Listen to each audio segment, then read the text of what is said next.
Now, The Hunt Palmer Show. This is a catastrophe. You are now listening to The Hunt Palmer Show.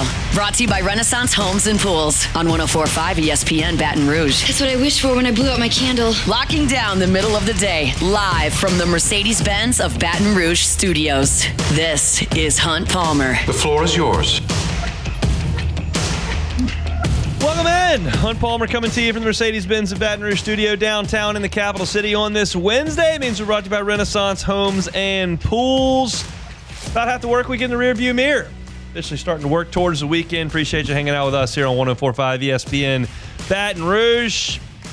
Some shuffling of the old Wednesday schedule here. Koki Riley usually with us at 1:15 on Wednesdays. He is on the road to Columbia, South Carolina, so we'll catch up with Koki on Friday. But still plenty to do. I want to talk a little bit of LSU baseball, specifically about one pitcher that I haven't really talked a lot about, but that could be key piece for LSU moving forward. It's What If Wednesday. Always welcome those in the Bayou 4 chat as well as on Twitter at HuntPalmer88. Peter Flaherty from Baseball America is going to come on at the top of hour number 2 at 2 o'clock straight up, and we'll chat. They've got their latest Field of 64 out, and they just did a great podcast yesterday kind of detailing all of college baseball. I got a chance to listen to it and thought that Peter would be a good guy to bring on to talk some college baseball as we get into the final regular season week. So we'll do that. And our SEC baseball power rankings coming your way an hour and a half from right now. We'll kick things off same way we do every day with our Genesis opening drive. It's time for Hunt's Opening Drive, presented by Genesis of Baton Rouge. It is schedule release day in the National Football League, and it is what it is. They do the show this evening that releases the entirety of the schedule, and we'll get to that tomorrow. The process by which we get to that show, I'll admit, is a little bit silly, where we just leak a game here, send that leak out at 9. We'll give that out somebody at 11. Somebody can catch this at 1 o'clock, and we'll throw that out there. And it's just a slow drip all day, which is a little silly, but it's fine. It's completely inconsequential, so who cares that much? That's just my take on it. But fact is that scheduling matters. It matters how many times you're in prime time. It matters what your road schedule looks like. It matters when you play rookie quarterbacks. It matters when you play in the cold. It matters when you're on a short week and what kind of your travel schedule is for that. Scheduling does matter. And the NFL does its best to make everything equitable. And that's why if you're a bad team, you play what's supposed to be a bad schedule. If you're a good team, you play what's supposed to be a good schedule. We don't know until we know, but we understand that the Saints did not have a good year last year, so their schedule theoretically is supposed to be a little bit easier. I'm not here to tell you how good the Rams are going to be this year, how good the Titans are going to be this year, how good the Patriots are going to be this year. I don't really know. It's May. But I know what weather looks like, and I know what teams have rookie quarterbacks, and to me, that's the first thing that I would look at with the Saints. Now, for perspective with this entire segment here, we understand that the Saints are not the Drew Brees Saints anymore, that we're counting on getting in the shotgun and throwing it 52 times and hated going to the Northeast in December and January. It's a different team. And the Saints are now one of those teams that very likely has a rookie quarterback. So you're one of those teams that you're talking about, as opposed to being a consistent with the Breeze Payton Saints, and you could count on being a significantly more prepared and better team than somebody who's trotting out a rookie quarterback in September. So this all doesn't matter as much with the Saints because we don't feel like at this point in the calendar the Saints are going to be a great football team in the fall, and we don't feel like they're a Super Bowl contender, and we're not trying to count every single individual win. It's more just kind of, okay, well, this is what we got to do. Let's go do it, and let's get a lot better in the process, right? But let's look at what the Saints have and see some of the things I'll be looking for with the schedule reveal tonight. Of course, you play everybody in your division home and road. So we toss the Falcons, Panthers, and Bucs games to the side. We'll see where they fall. The Saints will play the AFC East this year. They'll play the Patriots at home. They'll play the Jets at home. They will travel to two teams in the AFC East, Buffalo and Miami. They will play the NFC West this year. We know that. They're going to play San Francisco in the Superdome.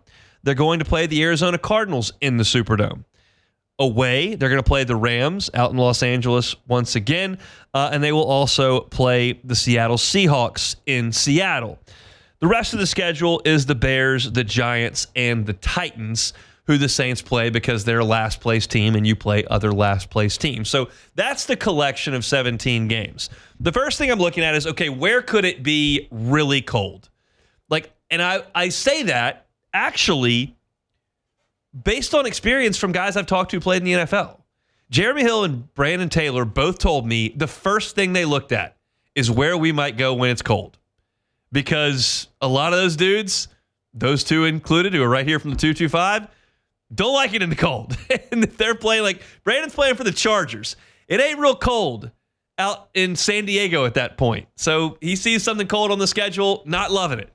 Jeremy Hill, he's up in Cincinnati and New England for a lot of his career, so it's cold at a lot of his home games, but they look at that kind of stuff. So you've got really 3 games on your schedule that could be cold, 2 more so than others, and 2 that are probably 2 of the 3 coldest venues in the sport. You play the Bills on the road, not great based on the opponent because they're really good, and the weather could be awful, and the Bears. And I've never been in Chicago in December or January. I'm not really planning on it. I've been to Chicago in May and been frigid. So those 2, especially with that game in Chicago being on the lakefront, those are games that could be really, really cold. It could be cold in Carolina. It could be cold in Nashville, but not to that extent. And then you've got Seattle. And I just think of Seattle. I'm not a Seattle weather expert here, but I think of Seattle as just it's going to be in the 50s and probably raining. It's going to be that if it's in September. It's going to be that if it's in December. That's probably wrong. It probably gets a little bit colder than that in December. But I don't think it's going to be 41. I don't think it's going to be 28. Maybe it is. But those are your potential cold weather games. So you'd like to see those a little bit earlier. But that's just one piece to the pie. The thing that can be taken more seriously is the chance to play rookie quarterbacks in their first year. And yes, the Saints probably have one of those in Tyler Shough. He's probably your starting quarterback, so you're one of these teams you're talking about. But the Saints do have the Giants on their schedule, who drafted Jackson Dart. They have Jameis Winston. They have Russell Wilson. So maybe Jackson Dart's not the starter, and that's a moot point. But theoretically, that may be one, if you're actually thinking of it in those terms, it's probably more likely they've got a veteran starting early in the season, and more likely they got a rookie starting late in the season. And that Giants game is at home, so maybe you hope that Giants game is a December game in the Superdome where Tyler Shough's got a little bit of experience, and maybe at that point the Giants have turned the reins over to Jackson Dart for the first time or the second time. That's one to look at there. And then I think it's likely that you're going to play a rookie quarterback with the Titans, who, of course, took Cam Ward with the first pick in the draft. That's a game that you play away from home. If you want to have that one week 2 or 3, I think that would be fantastic. But that's really it as far as cold weather and as far as rookie quarterbacks. The rest of your schedule is pretty much right out there in front of you. So what has leaked to this point? And if you're curious, we do have a schedule tracker up at LouisianaSports.net as leaks continue to come out. Nick Underhill has reported that he believes the Saints will open with the Arizona Cardinals in the Superdome this year. You've got Kyler Murray, a very veteran quarterback there. But it is nice if Tyler Shough gets his first start. You'd kind of rather that be at home rather than in everybody's going to have a hostile environment in week 1 because everybody's fired up, everybody's 0-0. It might be an easier place for him to get his first start to do so at home. So I think that's a positive. How good are the Cardinals going to be? If I had to guess, I would say not great, but at this point, who really knows? The only other game that I've seen leaked and that we've got on our draft track, I've said draft twice, schedule tracker to this point is against the New York Giants. That's a week 5 game, likely at home. So that's just come out, and you look at that and you go, well, who's going to be the quarterback in week 5 for the Giants? At this point, no one could really tell you. You've got a coach that's basically on the hot seat. You got a quarterback they drafted pretty early. You've got another quarterback that they have brought in that has kind of been testy everywhere he's been for the last 5 years. What's the case going to be there with the Giants? I don't really know. But I know that that game is pretty early in week 5, and it's going to be in the Superdome. We don't have any dates for the Saints as far as road games go and leaked in the schedule. I say all that to sit here and go, as I analyze it, I'm not talking about you, the fan, and how you should feel. I'm talking about this just analyzing and covering the team. I don't know that all this really matters all that much to this Saints team. You've got to get your house in order before I start worrying about 17 other houses and when you visit their houses. So it's all about the Saints getting these draft picks into camp and ready to play, getting their quarterback up and running, getting that offensive line set up so that your quarterback can operate what Kellen Moore's asking him to do. And this year, it would shock me. It would shock me if the Saints are in a big-time spot to play important football around Christmas. And if that's the case, I'll be thrilled to be wrong. Thrilled to be wrong. It'll be a lot more interesting to talk about here. But this is basically one of those deals where, all right, just tell me where to go and we'll figure it out. Not going to spend a ton of time worried about, oh, you got to go to Thursday night on a road trip after you've come in on the road, or, oh, you've got a short week. You're a Monday, and they were a Thursday night the week before, so they've got a lot more prep time. And how many teams are coming off a bye as they play you? And I'm not there with this iteration of the Saints team. I think this time next year, I absolutely will be. I think it's reasonable this time next year to have hopes that your franchise is really moving in the right direction. But this is the transition year, quite literally. Kellen Moore's a transition. Tyler Shook's a transition. You're making a lot of moves moving into this year. And I think high expectations are not necessarily the prevailing emotion down here in South Louisiana. So at this point, you watch the schedule reveal. If you're one of those that likes to go on a road trip with the Saints every year, you kind of find one of those. If you're a season ticket holder, you see what great players and teams are coming in and when. You already know who's coming in, when they're coming in. And then you worry about the Saints getting better. That's the most important thing for the Saints at this point. It's getting better. And that has nothing to do with when you play the Seahawks. So it'll be a massively watched television program tonight when they reveal the schedule. The NFL is an absolute powerhouse and continues to stay relevant every single month of the year. As far as the Saints go with the schedule reveal, just show me when it's over and we'll see where they're headed. I don't think it's massively impactful for the NFC South race as far as the Saints are concerned. Hope I'm wrong. That's just my take on the situation at this point. That's our Genesis opening drive here on this Wednesday. When we come back, there's an LSU pitcher that I haven't talked a lot about that I probably need to. We'll do that next.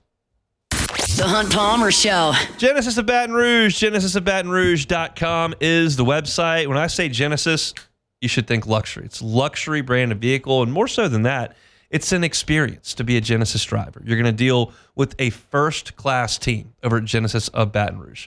They're going to be helpful every step of the way, whether that's going to the lot to purchase a vehicle, whether that's having a test drive remotely at your home to purchase a vehicle. And then you've got the service side of things where they'll come to you for that valet maintenance that's complimentary for 3 years. When the maintenance is done, they bring your car right back to you.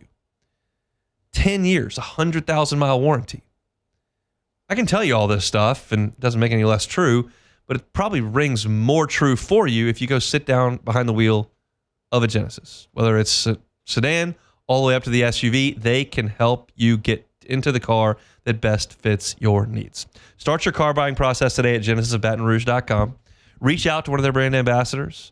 Get behind the wheel for that test drive and become a part of Genesis family. It's Genesis of Baton Rouge. Find them online. genesisofbatonrouge.com. You're listening to The Hunt Palmer Show. Brought to you by Renaissance Homes and Pools.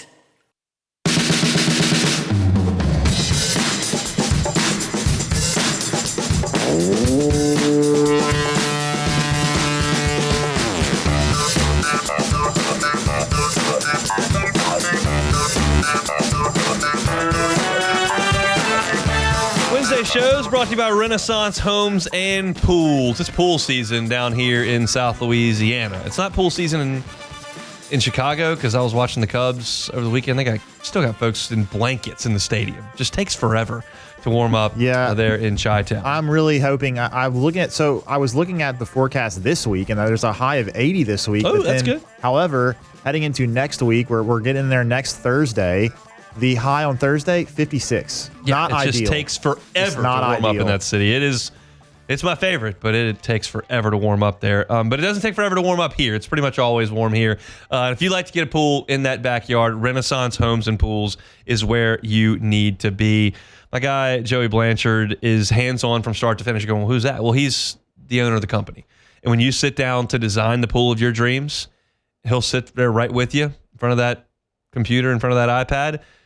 And the technology and the software that they've got is just unbelievable. So you can actually see that pool to scale and what it's going to look like.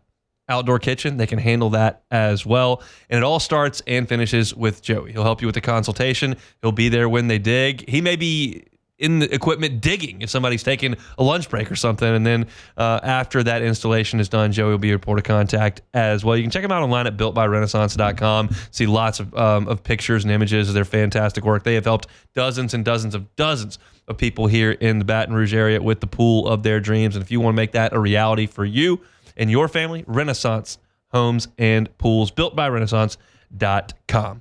All right. So we've talked a lot about LSU's bullpen really since January. And then the first weekend, you saw Maverick Rizzi and William Schmidt and all these guys coming out throwing 96, 97, 98 miles an hour. And you're like, whoa. Like, this is going to be a staff that just has guys for days. And then you kind of got into the season, and you were looking around and like, yeah, Cowan's getting everybody out. Yeah, Evans is awesome. But, like, can I trust Schmidt? I don't know. Can I trust Rizzi? Well, maybe, maybe not. He's walking guys. DJ Primo, is that a guy we're going to go to? Connor Ware, can he start? Well, that didn't go so great. And there's just been a lot of guys in and out, and there have been very few guys that you've seen. I can't think of any that have gone out there and you're like, whoa, that guy can't pitch. Like, there are times where Jacob Myers puts too many guys on base, and there are times he throws 99 miles an hour and strikes a guy out. He made Wahiba Lloyd look silly on Sunday. That's probably the SEC Player of the Year. But we've talked about these guys all year, and we've talked about, okay, over the course of a weekend, say in a regional, you play 3 games, and you think that Anderson's good for 6 2/3, and Hyason's good for 7, and Cowan's good for 4, and Evans is good for 4. Well, there's like 4 innings, 5 innings that you've got to cover. Well, who's going to do that? And all the guys I just listed are guys that we've talked about and thought, well, can they fill those shoes? And I'm very guilty of this. I'm admitting my guilt here. That one name I haven't really talked about all year, and I did not mention throughout that entire intro to this segment. And that name is Jaden Noot. Jaden Noot came to LSU as a draft risk. He absolutely was a guy that they could have lost to the Major League Draft. From out west, big fastball, projectable body, like, that's a guy that you might struggle to get to campus. Well, they got him to campus, and he got hurt right before the season started. So you miss all of 23 and most of 24, and, like, he came into the fall of 2024 before this season and was kind of an afterthought. I had a conversation with somebody in the program. We talked about potential options in the pitching staff and who was this and who was that, and, like, I asked about Jaden Noot, and they're like, not real sure. Like, we'll see. So I take that information. Like, I'm not going to spend a lot of time covering Jaden Noot. I'm going to talk about some of the guys that I've heard have been great. I'm going to talk about some of the guys that I've watched in scrimmages that are getting guys out. And he's one of these guys that was like a 6-run guy. He was coming in FLSU, he was up 6, and LSU hadn't been down 6 very much, but wasn't a guy that had gotten much high leverage work. And now you kind of look up, and you're getting to the last weekend of the regular season, and you look at Jaden Noot's body of work, and I'm not going to call it dominant because I don't think it's dominant, but sufficient? Yeah. Serviceable? Yeah. Encouraging? Yeah. Since March the 9th, it's been a minute since March the 9th, Jaden Noot has worked 19 2/3 innings. Some of that in the midweek, some of that on the weekend. His ERA in 19 2/3 innings is 3.2. He's given up 17 hits and 7 earned runs. He struck out 26 and walked 8. Great strikeout to walk. ERA just a tick over 3. Had some outings where he's given you a little bit of length. He worked, let me make sure that I got this right. He worked 4 innings against UNO. He worked 3 innings against Louisiana Lafayette. He worked 2 innings against Mississippi State, 2 1/3 against Northwestern State. So, like, a lot of that's in the midweek, but I got news for you. You're going to play a regional coming up 2 weeks against a team that kind of looks like one of these midweek teams. We talked about that every Tuesday. It's like, yeah, Southeastern's not an SEC team, but they might be here in a regional, and they might. Yeah, look, ULL is not an SEC team, but generally a solid program, and their talent level may be like the 4 seed that comes to Baton Rouge. But if you really want to take out that midweek stuff and just talk about the SEC stuff, because we know that's the best teams in the country, and that's a super regional and Omaha-like opponent every single week. And Jay says that every week, and I honestly believe it. I don't think South Carolina is super regional caliber, but you could convince me that Mississippi State made a super. You could convince me a team in a super could look like that. So look at his last 4 SEC outings. There's only 4 of the season. Noot goes 2 innings against Mississippi State. I know that was a long time ago, but 2 innings of shutout baseball against Mississippi State. He worked 2/3 of an inning against Alabama, had a strikeout, didn't give up a run, 1 hit. In College Station, 1 2/3 innings, 2 hits. One of them was a home run, so there's an earned run. But he also had 3 strikeouts, just 1 walk. Against Arkansas, he throws a scoreless inning with a strikeout, no walks. In total, against SEC competition, you're talking about 5 1/3 innings, small sample size, but 5 1/3, 4 hits, 1 run on a homer, 7 strikeouts, and 2 walks. That's fine. I'm not asking him to be the closer. I'm not asking him to take Anderson's place. I'm asking him to come in there and get some outs. And if you've asked him to come in and get the outs against Southeastern, he did it. Asked him to come in and get outs against Louisiana Lafayette, did it. Asked him to come in and get an inning of work against Arkansas, he did it. So it's a fastball that's 94, 95. Looks pretty easy at times. He commands his changeup well. I think it's a split, but it acts like a changeup fading away from the left-hander. Every once in a while throws a curveball up there. And again, not asking him for 6 innings. I mean, every once in a while that happens with one of these guys in the postseason. It was more common in the SEC tournament back in the day with double elimination and all that, when you didn't potentially start on Friday, which LSU could this year. But he has done everything you've really asked. And there hasn't really been a blow-up outing. Like, his worst outing of the year statistically was his second longest. ULL scored 2 runs off of him in 3 innings, and only 1 of them was earned. Nichols got him for 2 earned runs in 2/3 of an inning. That was the game in Thibodeau. But that's been it. He has not gotten, clobbered in any game. So I will harp on this a lot next week, or 2 weeks from now, I should say, when you're getting into the SEC tournament. And then definitely in a regional. That's the biggest part of this conversation. But a regional is a collection of outs. And hopefully, in one of these regional games, I'm not going to be ambitious and ask for all 3, but in one of these regional games, LSU separates, and you win that game 11-3. Well, somebody's got to pitch the 8th and the 9th that day. And I really would prefer it's not Zach Callen or Kason Evans.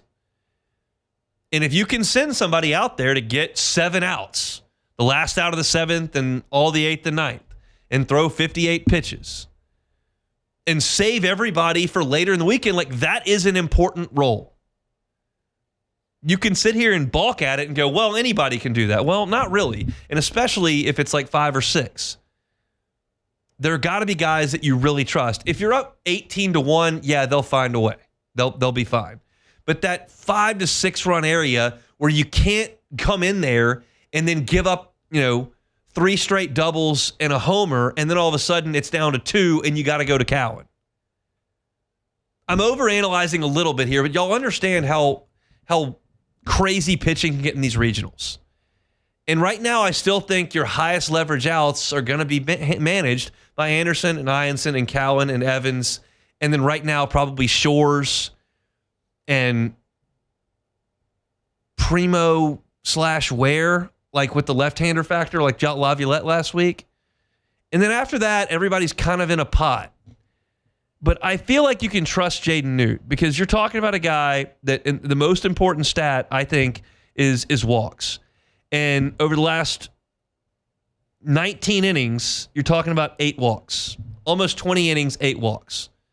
It's not elite, but it's good enough. You don't feel like he's going to come in and put the first 2 guys on base. And that's a distinct possibility with at least Rizzy and Schmidt, who I have massively high hopes for in this program, and I think are going to have to pitch a little bit come postseason time. But we have seen both of those guys come in, and they've faced 3 batters, and 2 of them have either been hit or walked. Noot's not going to do that. Noot is generally around the plate, hadn't gotten lit up, and I haven't talked about him a lot, but he's been worth mentioning, and I think it's important that I kind of get that out there right now. So, again, not the highest leverage guy on your staff, but an out eater, and LSU's going to have to eat some outs up over the course of time, most notably in a regional and really in Omaha as well. So, Jaden Noot, hat tip to the way he's been throwing the baseball, and we'll see what the future's got for him as we move forward in this final week of the regular season of college baseball. Speaking of college baseball, very excited for our segment at the top of the hour. We'll chat with our friend from Baseball America. His name is Peter Flaherty. Great podcast that I listened to yesterday, and we'll chat with him coming up in about half of an hour. Also, SEC Baseball Power Rankings coming your way at the bottom of hour number 2, so about 1 hour from right now. We'll talk some SEC Baseball Power Rankings and see what the Shuffle of 16 looks like. I just did those about 2 hours ago, and there's a lot of shakeup, as you might imagine. So we'll get to that in hour number 2. Don't go anywhere. It's a Wednesday edition of the Hunt Palmer Show. The Hunt Palmer Show. This is the Hunt Palmer Show, brought to you by Renaissance Homes and Pools.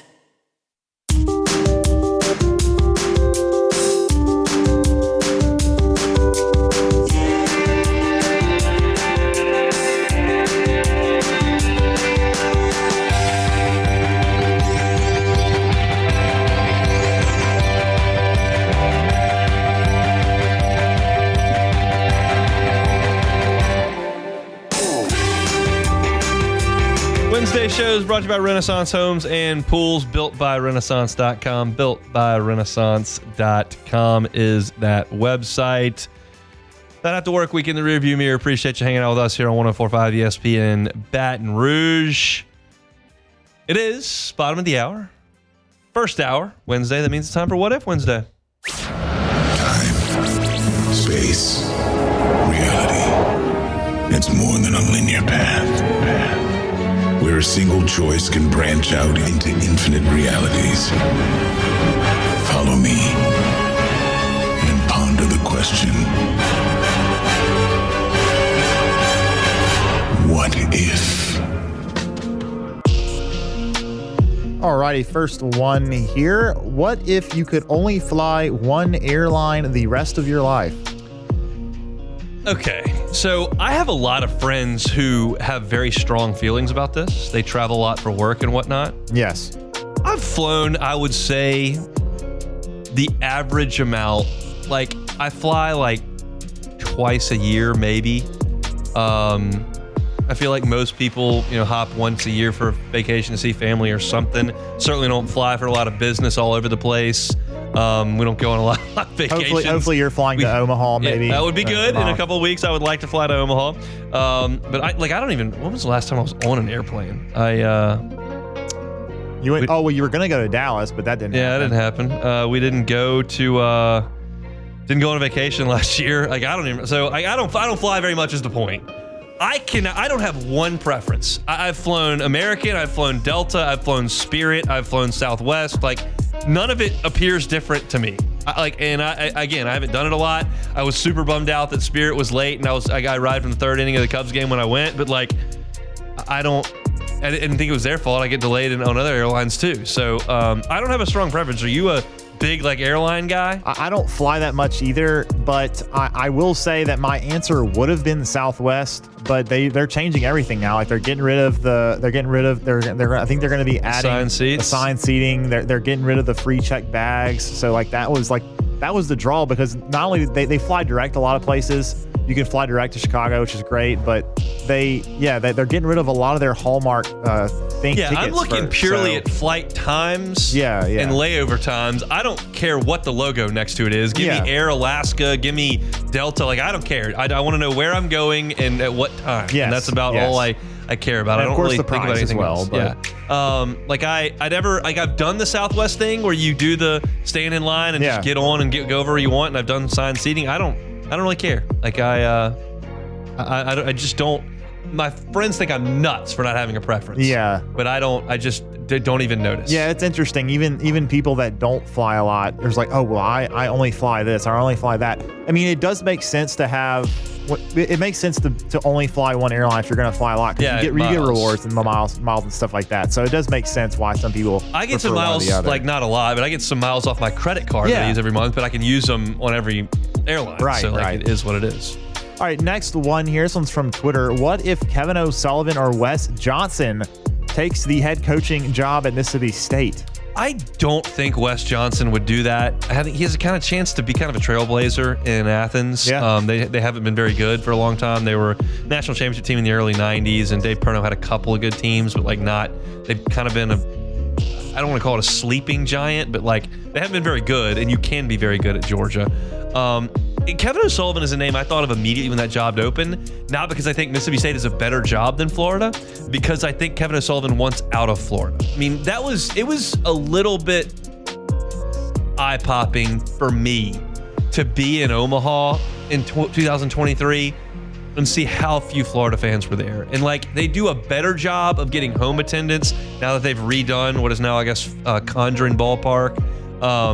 But they just don't care in Gainesville. They care when their basketball team's awesome, they show up. When their football team's awesome, they show up. They're not going to travel, and it's not a big deal, and I don't know how the NIL situation is. He's done a marvelous job there, but I know he wanted this job.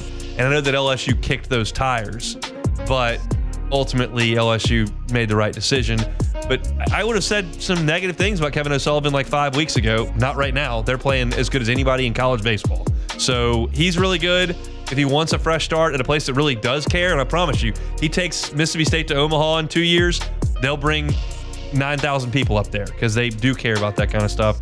As far as what the programs would do, I have no reason to believe that Kevin O'Sullivan and Wes Johnson wouldn't win in Starkville because they're winning at places that are comparable, I think. So, yeah, I think that would be, both of those would be good hires.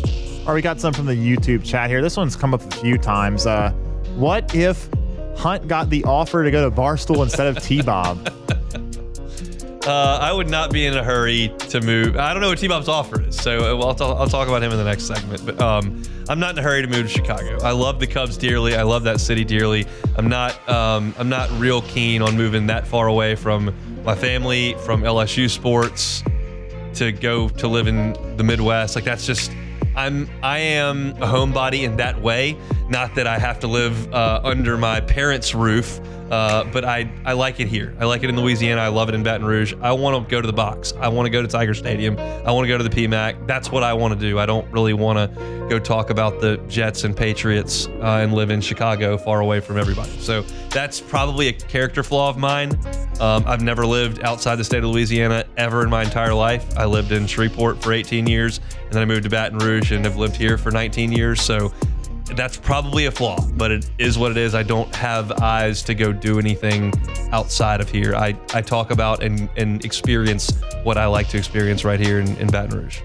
All right, next one here. What if Beck had his nursery prepared? Well, I'll go ahead and answer that one. It's not prepared.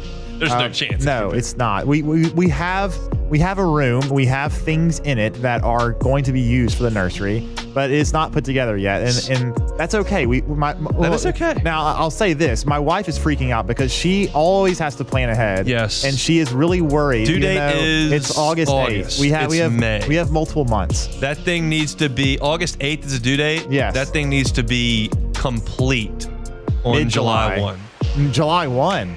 Yeah. Really?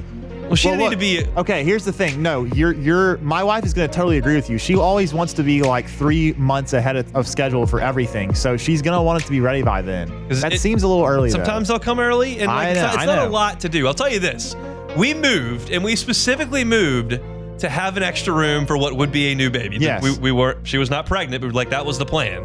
And so when we moved, and there was something that came into the house in the process of the move that we didn't really have a spot for, it's going in there. It went in the nursery. Yes. So when we opened that door when she was 2 months pregnant, it was mass chaos in that bedroom. There were boxes and lamps and chairs and stuffed artwork leaned up against the wall. It took a long time to get that figured out. You probably don't have that issue. We do not. Y'all have not just moved. We don't. But yeah, we had to do a little bit more work than that. Yeah, we do have. There are some things in there that aren't going to be staying in that room that we do need to figure out where we're going to move to. But however, we've got most of the stuff. I do have to assemble the crib, which is going to be interesting because it is actually my wife's crib that she used when she was a baby. So it's old. We had a third generation. Yes, crib, so and I broke it on accident. Yeah, I'm worried about putting this thing together. There's obviously not going to be an instruction manual for it, so this is going to be interesting to figure that out. It's not that important. If the baby just falls out of the crib, no big deal. Yeah, don't worry about that. I probably would worry about it, but all right, moving on. Next one here. What if Southern Miss is a 2 seed in Baton Rouge? I don't know anything about Southern Miss's team this year. I know that Christian Ostrander is their head coach, who was a marvelous pitching coach there when they were churning out some really, really good staffs, specifically the one that LSU saw in that regional in 2022. So I would imagine that he's got some pitching talent, but I don't know anything about them. They are 30th in the RPI right now. I'll elaborate on that entire thing. Here's my concern. Florida as a 2 seed across the way, not in Baton Rouge, but in the other regional. Tennessee is a 2 seed in the other regional. Those are my concerns. Like, I don't want Liam Doyle in a super regional. I'm sorry. If that makes me a coward or scared or whatever, I don't need a left-hander that throws 100 miles an hour coming in here for and probably going to be a top 3 pick in the draft. Right. My concern is not UC Irvine. It's not Troy. It's not Southern Miss. It's not even, honestly, like Clemson or TCU. My concern is the SEC teams that have dudes. And again, I'm putting the caveat in there that I don't know much about Southern Miss, but my guess is the 5th pick in the draft does not lead their rotation. So yeah, I would guess not too concerned about that. All right, last one here. Let's see. What if the Saints never signed Derek Carr? So you got Andy Dalton under center, maybe Jameis and Winston, you're still going to get round. super hurt like that. Like, it's not a lot different. Dennis Allen's still fired. I think you're going to draft a quarterback. Yeah, I mean, maybe. The difference is that this year's team is saddled with Derek Carr money, and that would not be the case if you never signed him. Yeah. Like, you would have had some more flexibility. I'm certain the Saints probably would have coughed it up on a bunch of old dudes who are really expensive, because that's kind of what they've done. I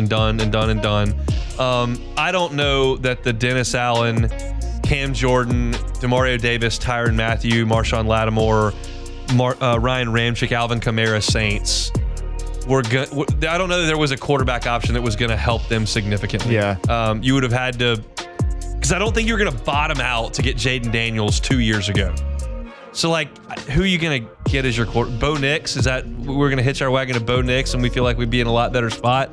I don't know if I completely buy that. So possible, but that's connecting a lot of dots at this point. I think that now you just have to eat and swallow those 2 years that you had at the end with Carr, and just know that there's light at the end of the tunnel now. Like, yes. That light you can see. It's far away, and I feel like too often I go to my Cubs comparison because it's the pro comparison that I have. And like, yeah, it was not a lot of fun to watch the Cubs trade all their guys away and then not be very good for 3 years. But they're on the other side of it now, and they've got some young players on good contracts, and they drafted pretty well. And like, they did the opposite of what the Saints would have done. And the Saints, in that situation, the Saints would have just kept re-signing those guys to 1 or 2 year deals and pushing the can down the road. And the Cubs got rid of those guys right at the right time. None of them have really done a whole lot since leaving, so it was the right move. Here they are. They're good at this point. So hopefully the Saints are good. Hopefully 1 year from now. Hopefully that would be great. If Shook hits, sky's the limit. You just rarely hit on those guys. We'll see. But to Beck's point, you don't win the lottery without buying a ticket. The Saints have a ticket. Just it's kind of a long shot whether or not it works. So that's it for What If Wednesday here on this Wednesday. We're brought to you by Renaissance Homes and Pools. We come back. We'll talk about our morning show next. The Hunt Palmer Show. You're listening to The Hunt Palmer Show. Brought to you by Renaissance Homes and Pools.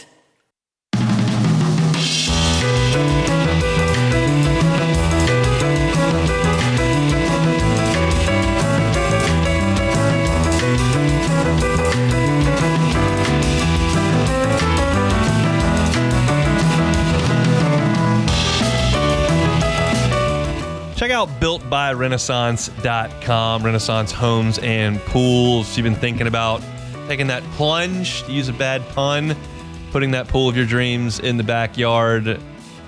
You can contract Renaissance, builtbyrenaissance.com, and start that process today. Joey Blanchard, the owner there, will walk you through the entirety of that process. You will be thrilled with your product. He's done it for dozens and dozens and dozens of homes around the Baton Rouge area, and you could be next. builtbyrenaissance.com. If you were at work today and just getting off, or you're leaving lunch and had a busy day and not paying attention to our station, some news this morning. T-Bob Hebert at 9 o'clock announced that Friday will be his last show on Off the Bench. He has accepted a job with Barstool Sports up in Chicago, so the Hebert clan is going to head up to the pirate ship, as they call it, in Chicago, and push off the dock there. And we are just so pumped for him. I've said this via Twitter, but so proud of T-Bob for all the work that he's done here, for moving up to such an amazing spot for him and his family, and wish him absolutely nothing but the very, very best up there. He has been phenomenal for our station for almost a decade. It's crazy because they were talking about this right at the when T-Bob made that announcement that Colada and the Prince was the morning show here, and Derek went on a Sunday to jump in and be the right-hand man to Ed Ogeron, who was the interim coach of the football team.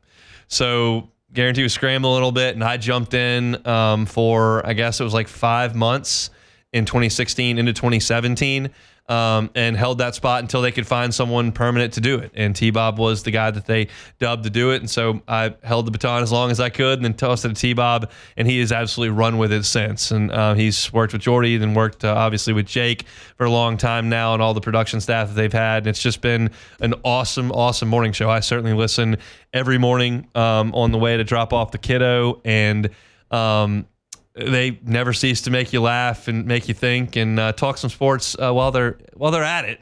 And he's been a great addition to the Guarantee team here, and we will certainly miss him a ton. But it's, like I said, an awesome opportunity. And we just talked about it in What If Wednesday. And what if I had gotten that opportunity? I think a lot of folks are just talking about the Chicago, because I love the Cubs so much. And yeah, I love going to Chicago to watch the Cubbies, and we'll continue to do that. And now when I do, I'll have a friend up there in T-Bob who will be there working, and we can maybe link up. I hope to make that trip a lot more times over the years. And I tweeted this out earlier. Hopefully those 3 Hebert kids grow up at Wrigley a little bit. There's more room on the bandwagon. T-Bob went to Chicago last year, got the jersey, saw Shota Imanaga pitch. We hit a walk-off home run. I can't even remember who hit it that day, but he was there in the rain, and I texted him when he was there. I was like, please tell me you didn't leave before that happened. He did not, and he said he had adopted the Cubs as his baseball team, and this is before he had made this move. So hopefully that sticks, and we can get 3 more on the bandwagon. Maybe Caitlin jumps in as well. We'll take as many as we can possibly get, right, Beck? I mean, we're not going to try to kick people off the bandwagon. No. We're welcoming here with our Cubs family. Yeah, definitely. I mean, it's trending right now. We're trending. The Cubs are trending right now. So if you want to get on now, this is the right time, because if you wait until the playoffs, or wait until the Cubs have won 110 games or something like that, then at that point you're going to be called a true bandwagoner. That's but right. If you start now, then you maybe can avoid those And T-Bob names. doing the show on some Fridays in a Cubs jersey certainly gives credence to the fact that he was in early. And we're not going to hold it against young Bobby, who's 2, No. so we'll let him jump aboard no matter how many wins the Cubs have. But very, very cool for T-Bob. Before I had a show with Jeremy or here, I would come on with the morning show every single Friday at 7:30 every morning, and would shop it up with those guys before I went and sold insurance. So I've got a great relationship with the morning show, and certainly wish T-Bob nothing but the best, and excited for what comes next for Jake and the morning show as well. But T-Bob Hebert will be with us 2 more shows, Thursday and Friday, and he will be out of here. But we will certainly miss him and wish him nothing but the best up there in Chicago, where he will take his next job with Barstool Sports. Going to be chopping it up with Mincy, probably Brandon Walker. Imagine doing some college football stuff. I don't know what T-Bob's going to do at Barstool. I feel like I consume a reasonable amount of Barstool content, but not all of it, so I don't even know where they could possibly go. There's probably some Star Wars wrestling shows that T-Bob would love to be on that I don't even know exist at this point. Dungeons and Dragons. So I don't even know, but I know he'll be a star once he gets up there. So congrats to T-Bob.